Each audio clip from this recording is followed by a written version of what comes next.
Gachiakata is weird, in the best way possible.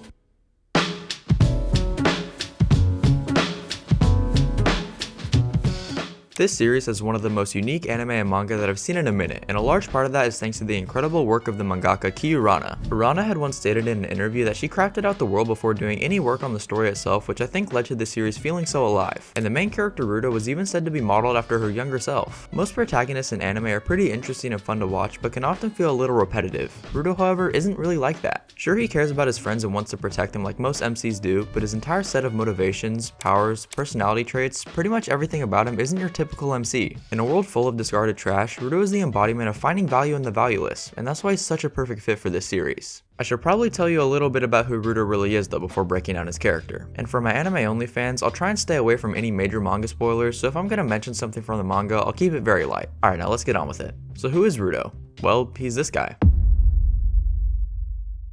I guess that's not really doing him justice, but Rudo is from a place called the Sphere. It's a floating city divided into the rich inner wall and the poor outer one. And why don't you take a guess which one Rudo's from? Rudo is clearly pretty different from the aristocrats of the inner walls, but even in the slums, Rudo still stands out. He has the ability to see value in seemingly anything, which is showcased in the first few minutes where my boy is literally risking his life for some random junk. Then we got the other goat Regto, who took in Rudo as a baby and gave him his signature gloves, which ended up being extremely important. Little spoiler though, Regto doesn't make it to the end of the first episode. Pretty much right after we're introduced to him, he gets clapped out of existence with Rudo getting framed for the murder. Bro is literally just shot at, bullied, lost his father figure, and now is even getting the death sentence, like relax on that. Anyways, this is where we learn of the pit, a massive dark abyss that stretches out as far as the eye can see and consumes all of the trash dumped by the Spherites, and that trash includes criminals as well. In his final moments, Rudo spots Regto's killer, and as he curses him out at the top of his lungs, you can say goodbye to the Sphere because that thing is gone until further notice. Rudo then comes to in a place that seemingly shouldn't even exist. It's a land filled with heaps of trash with a stench that could literally kill him if he breathes it in for too long. This is also where we meet our third goat, Engine, who takes a second to Oro Farm as he saves Rudo. After some minor story events like Engine pretending to sell off Rudo to human traffickers, he then breaks free and discovers that he has some newfound powers. On the ground, there exist these people known as Givers, someone with the ability to take an object they have cared for over a long period of time and transform it into a powerful tool. Engine, for example, has his Unbreaker, an umbrella that transforms into a powerful spear and shield combo weapon that lets him dunk on all these trash beasts in an instant. Come to find out though, Rudo is special because unlike most people who can only transform one item, Rudo can transform literally anything. Well, not anything, only trash. Now don't get it twisted, if that's all his power was, Rudo would be insanely broken, so there are specific limitations and whatnot, but Rudo is still crazy strong. Anyways, Rudo is then taken in by the cleaners, and after throwing a little hissy fit about wanting to get back to the Sphere and serve some vengeance as soon as possible, he learns that the cleaners are actually some really chill dudes and decides he's gonna team up with them. And as the story progresses, he kinda just naturally learns more about the Sphere and the nature of the world anyway, so it kinda works out for him regardless. Overall, it's a pretty good setup all things considered, not just for Rudo's character development, but the entire story as a whole is seen through Rudo's eyes, which really makes everything feel so mysterious and intriguing. With that said, his background doesn't fully explain who Rudo is as a character though. But before we get into that, how about a quick word from this video's sponsor, Tokyotreat. If you're an anime fan like me, chances are you probably like a lot of other things about Japan too. One of those things that I know I've always gravitated towards was Japanese snacks, and Tokyotreat is the perfect way to have an authentic taste of Japan delivered straight to your door. Tokyotreat offers an exclusive snack box stuffed full of unique treats from all over Japan, and they even include a cultural booklet so you can see exactly where your snacks are from, how they're made, and any allergen information that you might need to know all in one place. They've got chips, noodles, candy, and all other kinds of Japanese snacks that I know that I personally never find here in the States. Every month they send out a different themed box, with this December's being Snack in Wonderland. So if you're interested in getting some of these boxes for yourself or just need a perfect gift for the holidays, use the link in the description to head on over to their website and get $5 off your first order when you use code ShonenScope. Guys, I really can't be thankful enough to Tokyotreat for sponsoring this video, so seriously, if y'all want to support me and the channel, their snack boxes make for an excellent gift or just your own personal taste of Japan, so go check them out. Alright, now back to the video. Wait, where was I again? Oh, Rudo's personality.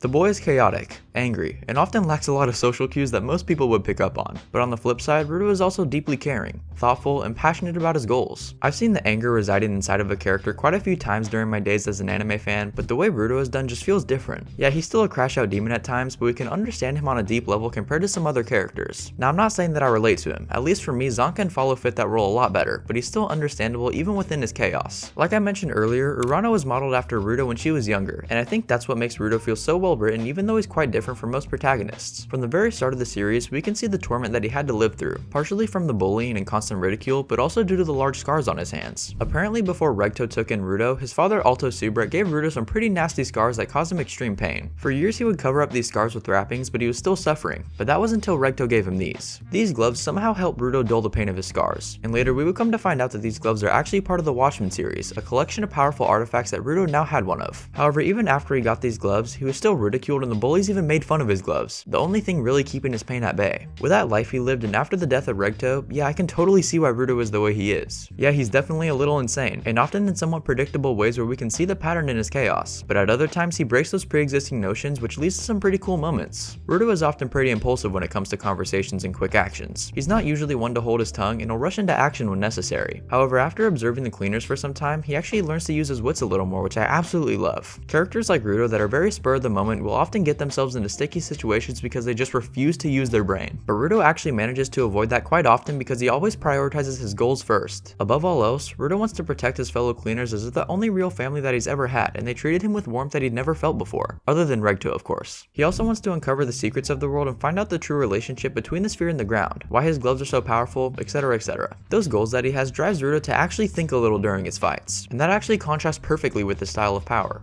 The nature of Rudo's vital instrument is drawing out the latent potential of seemingly trash items, but to actually do that, Rudo has to instantly see what kind of value something might have. For somebody who hasn't spent their entire life idolizing people's garbage like Rudo has, that can be a really hard thing to do. Like if you sat me down in front of this keyboard and asked me how to turn it into a weapon, I could probably think of something. But Rudo's gift is that he can on the spot instantly figure out the best option, like turning the keys into guided missile launchers. The way his powers function mirror his personality to a T. It's that impulsiveness mixed with strategy. Gachiakuta also has a large cast of super unique characters, but the person who I feel is the best foil for Rudo would have to be Zonka. While Rudo is this young and hot-headed fighter who naturally has insane power, Zonka is far more calm and collected with a power that he worked incredibly hard for. His vital instrument is a simple stick with a curve at the end. It's a completely different style of weapon than Rudo's gloves. While Zonka comes off extremely relatable, although egotistical at times, Rudo is wild yet understandable, and he works as a catalyst for so many other characters' actions, and through that we can see the impact that all these characters have on each other. When Zonka learns of Rudo, it only strengthens his drive to become as strong as he can possibly be because he's not a natural-born genius, while Zonka on the other hand influences Rudo to believe in his teammates and use more strategic tactics in battle. It isn't just Zonka that plays a role in this though, because like I said, Rudo is a catalyst. He's at the center of all the main plot points in the story, and yet he's still not a spotlight hog. The way Urana crafted Rudo walks a fine line between being the focal point of the story and not taking away too much from the other characters too. Rudo has some really insane moments, like pretty much any time he whips out a new vital instrument, and there's a lot of really cool stuff that he does in the manga too that I won't really touch on for spoilers, but it's always done in a way where he doesn't step on the toes of the other characters so they can still have their moments to shine too. It's like Rudo is causing the story, but everyone else is creating it, which isn't an insane thing to say. Most animes will do that too, but I'm just saying that Gachiakuta does a very good job. Now obviously the writing in the series is peak, but the art style and character design is also just on a whole nother level, and Rudo is no exception. I myself have never been into the super alt and kind of grungy, gritty aesthetic that Urana obviously draws a ton of inspiration from, but man have I been swayed. I mean, I did have a little wannabe Japanese era with my collection of techwear pants and black rings back in high school, but that's besides the point. Anyways, the way that everything in this series looks is just so incredible, from the characters to the world to the weapons, and especially the graffiti too. Quick little side note, Urana isn't actually the only main mangaka working on Gachiakuta, but Hideyoshi Ando is actually another artist that does all the graffiti and additional detail work, which really makes this series pop. Every character's design feels unique and refreshing. Even the supporters, who are the common soldiers of the cleaners, have one of my favorite standard uniforms in any anime.